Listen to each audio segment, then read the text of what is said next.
বড় প্যান্ডেলগুলো সামনে জানতো, তারা স্টলগুলো থেকে কত টাকা করে নেয় গরিব মানুষের থেকে একটু দেখুন তো।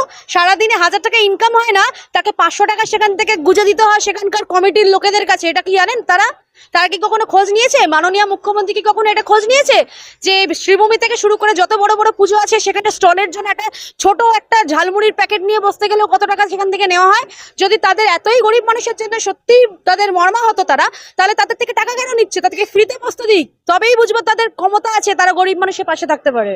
দেখুন, আজকে জুনিয়র ডাক্তার যারা তারা কর্মবিরতিতে এসেছিল, মানে কর্মবিরতির ডাক এই জন্যই দিয়েছিলেন প্রথমে, যাতে তাদের দাবিটা মেনে নেওয়া হয়। কারণ দেখুন, তাদেরও তো একটা নিরাপত্তা দরকার, যে কোনো মানুষের, আমাদেরও নাগরিকদেরও যেরকম নিরাপত্তা দরকার, যারা যে কর্মক্ষেত্রে রয়েছে তাদেরও নিরাপত্তা অবশ্যই প্রয়োজন।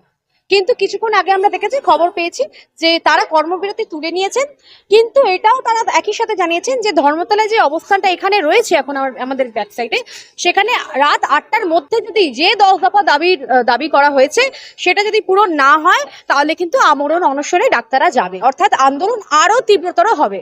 সেটা যাতে তারা মেনে নেয় সেই কারণে কিন্তু তারা এই অবস্থানটাও রেখেছে, কর্মবিরতিও উঠেছে। কারণ ডাক্তাররা প্রথম থেকেই বলে এসছে যে আমরা কিন্তু মানুষের বিপদ হয়ে যায় এরকম কিছু করব না, এইটা তারা প্রথম থেকেই বলেছে। তারা অভয়া ক্লিনিকও চালিয়েছে, তারা সাথে অবস্থানও চালিয়েছে, এবার তারা কাজেও ফিরেছে, সাথে অবস্থানও করছে।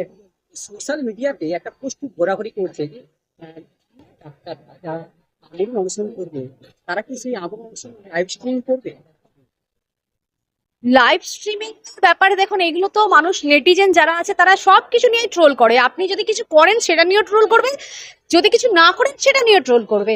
আজকে যখন তারা ধর্নায় বসেছিল তাদেরকে নিয়ে বলছিল যে তারা উৎসবে কেন ফিরছে না, আবার যখন তারা কর্মবিরতি ছেড়ে যখন কাজে ফিরেছে তখন আবার সেটাকেও বলছে তাহলে তো ফিরতেই হলো।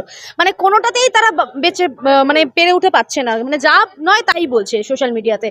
এবারে আপনাকে একটা কথা বলছি, লাইভ স্ট্রিমিং এর ব্যাপারটা কেন বলা হয়েছিল, আগে যখন লাইভ স্ট্রিমিং এর ব্যাপারটা বলা হয়েছিল যাতে ক্লিয়ারেন্স থাকে এবং পরবর্তীকালে কোনো তরফ থেকে যাতে এটা পিছিয়ে না যাওয়া হয় যে এটা আমি বলিনি, প্রমাণ রাখার জন্য। কারণ আমাদের মাননীয় মুখ্যমন্ত্রী তো এরকম অনেক ব্যাপার হয়েছে যেখানে কিনা তিনি একটা কথা বলার পর তারপর বলেছেন যে আমি বলিনি। সেই জন্য কিন্তু ডাক্তার ভাই বোনেরা সেফটির জন্য যাতে সেটা লিখিত থাকে বা ডকুমেন্টেশন থাকে, তাই জন্যই এটা প্রথম থেকে বলে আসা আছে। কারণ দেখুন, আজকে শুধুমাত্র ডাক্তারদের আন্দোলনে সীমিত নেই, এটা এখন পুরো নাগরিক সমাজের মধ্যে এটা ছড়িয়ে গেছে। অর্থাৎ ডাক্তাররা হয়তো রিপ্রেজেন্ট করছে 30-40 জন, কিন্তু তার সঙ্গে প্রত্যেকটা নাগরিকের আবেগ, আন্দোলনকারীর আবেগ সেখানে জড়িয়ে আছে।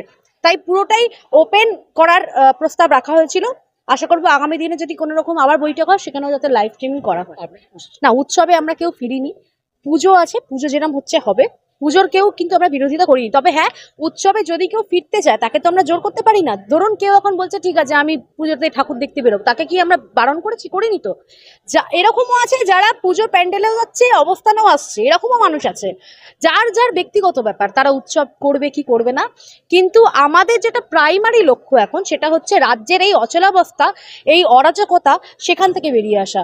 সেটা আমাদের সবার আগে দরকার। পুজো যেরকম হচ্ছে হোক, কিন্তু উৎসবে যাওয়ার আগে এটা ভাবতে হবে আমি যখন কার্নিভাল করছি, কার্নিভাল তো হচ্ছে, কিন্তু পাশে যে রাস্তাটা খারাপ হয়ে গেছে বা লাইট জ্বলছে না সেটাও আমাকে দেখতে হবে।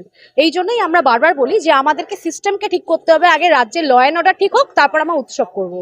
প্রথমত দেখুন, কথাটা আপনি যে পুরো ঠিকও বলেছেন সেটাও বলবো না, আবার খুব ভুলও বলেছেন সেটাও না, একটা নিউট্রাল পয়েন্ট। কারণ এই যে বলছেন যে বছরে এই কটা দিনই এই শ্রমিক যারা প্যান্ডেল বাঁধেন, যারা ঢাক বাজান, ঢাকি বাই, এদের একটা রোজগারের রাস্তা, কিন্তু বাকি 360 দিন কিভাবে তারা রোজগার করছে সেটা কি সরকার একবারও ভেবে দেখেছে?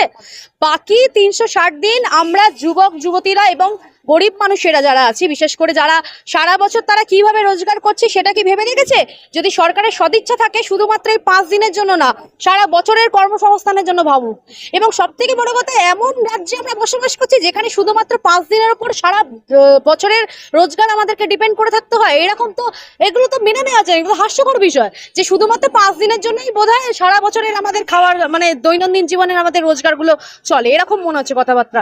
এগুলো মানে একেবারে লজিক্যাল নয় কথাবার্তা। এবং সব থেকে বড় কথা, আরেকটা কথা বলে দিচ্ছি, আজকে যারা বলেছে যে উৎসবে ফিরতে হোক, সব বলেছি, বড় বড় প্যান্ডেলগুলো সামনে জানতো, তারা স্টলগুলো থেকে কত টাকা করে নেয় গরিব মানুষের থেকে একটু দেখুন তো। সারাদিনে 1000 টাকা ইনকাম হয় না, তাকে 500 টাকা সেখান থেকে গুজে দিতে হয় সেখানকার কমিটির লোকেদের কাছে। এটা কি জানেন তারা?